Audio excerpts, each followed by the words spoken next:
আমি বানিয়েছি আজকে টক টক ঝাল ঝাল মিষ্টি মিষ্টি চালতার আচার। তো বন্ধুরা, আমি কিভাবে এটা বানিয়েছি তো জানতে হলে আমার ভিডিওটা অবশ্যই তোমাদের দিকে দেখতে হবে। তো দেখো আমি কেমন করে এটা তৈরি করেছি।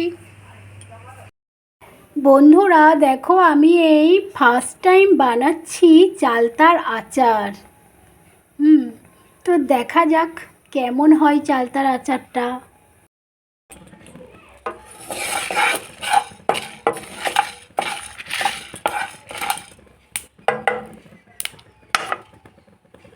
এখানে দেখো ধনে মৌরি ধনে আছে, মৌরি আছে, জিরে আছে, আচ্ছা এলাচ, লবঙ্গ, দারুচিনি আর কয়েকটা শুকনো লঙ্কা ভালো করে আমি ভেজে নিয়েছি। এগুলোকে ঠান্ডা হয়ে গেলে আমি গুঁড়ো করে নেব। আর এইখানে দেখো আমি একটা প্যানে আমি জল বসিয়ে দিয়েছি, গরম হচ্ছে। একটু নুন আর হলুদ দিয়ে এই যে চালতাটা আজ আমি কেটে রেখেছিলাম সেটাকে আমি ভালো করে একটু সেদ্ধ করে নেব। দেখো মোটামুটি পরিমাণ মতো আমি নুন দিয়ে দিচ্ছি, নুন দিয়ে দিলাম, আর আমি একটু অল্প হলুদ দিয়ে দিলাম। ঠিক আছে, এইবার দেখো যে কেটে রাখা চালতাগুলো আমি এর মধ্যে দিয়ে দিলাম। এগুলোকে আমি একটু সেদ্ধ করে নিচ্ছি। চলো সেদ্ধটা হোক, ততক্ষণ আমি মশলাটা গুঁড়ো করে নিই, ঠান্ডা হয়ে গেছে। বন্ধুরা দেখো আমার মোটামুটি সেদ্ধ হয়ে গেছে। কি গরম বাবা, হাত দেওয়া যায় না। মোটামুটি হয়ে গেছে, এটাকে আমি এবার জল ঝারিয়ে নেব। তো বন্ধুরা আমার মোটামুটি জল ঝরে গেছে। এবার এগুলোকে আমি শিলনোড়ায় একটু হালকা করে থেতো করে নেব। ঠিক আছে, চলো আমি থেতো করে নিয়ে আসি শিলনোড়াতে। এই দেখো এরকম করে একটু একটু করে থেতো করে নিচ্ছি।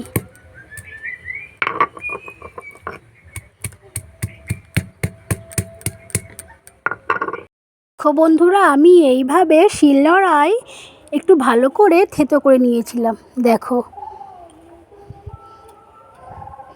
এবার আচারটা তৈরি করা যাক।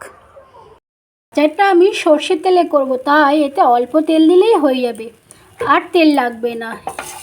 যে অল্প তেল দিয়েছি, আর এখানে দেখো কি নিয়েছি, 5টা তেজপাতা আর অল্প 5 ফোড়ন নিয়েছি। তো এটাকে আমি গরম তেলের মধ্যে এবার দিয়ে দিচ্ছি। দেখো হালকা ভাজা ভাজা হয়ে যাক। এটা ভাজা হলে তোমার হচ্ছে একটু গন্ধটা উঠবে, 5 ফোড়নের সুন্দর একটা গন্ধ উঠে। এবার দেখো আমার এই যে থেতো করে রাখা চালতাটা আমি গরম তেলের মধ্যে দিয়ে দিলাম।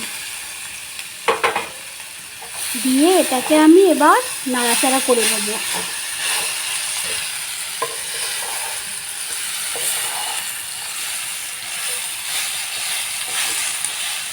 একটু ভেজে নিই।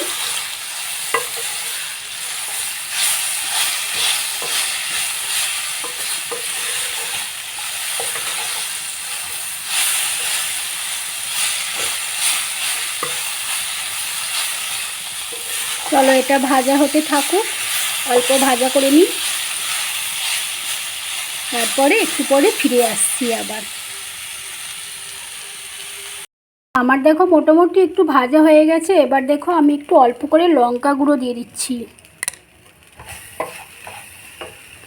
আর দেখো এখানে আমি একটু সর্ষে নিয়েছিলাম, হলুদ সর্ষে, আমি এর মধ্যে দিয়ে দিলাম, বেটে রেখেছিলাম।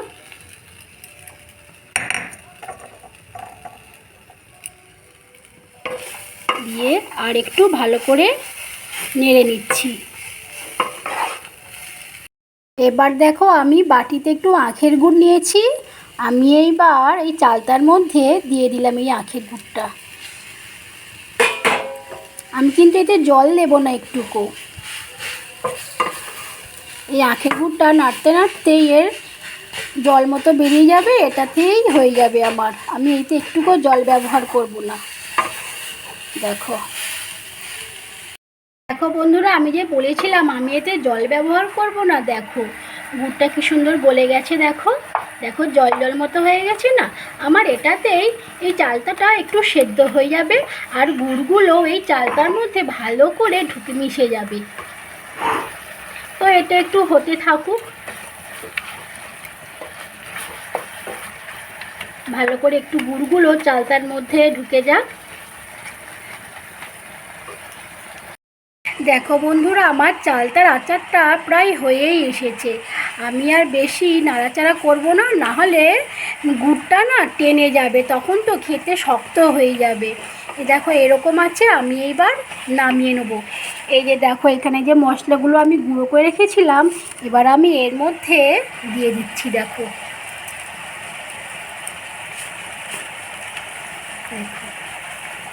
ঠিক আছে, দিয়ে আর একটু দেখো নাড়াচাড়া করে নিচ্ছি। এবার আমি নামিয়ে নেব, আমার আচার কমপ্লিট। কেমন হয়েছে বন্ধুরা অবশ্যই কিন্তু কমেন্টস করে জানাবে। ধন্যবাদ।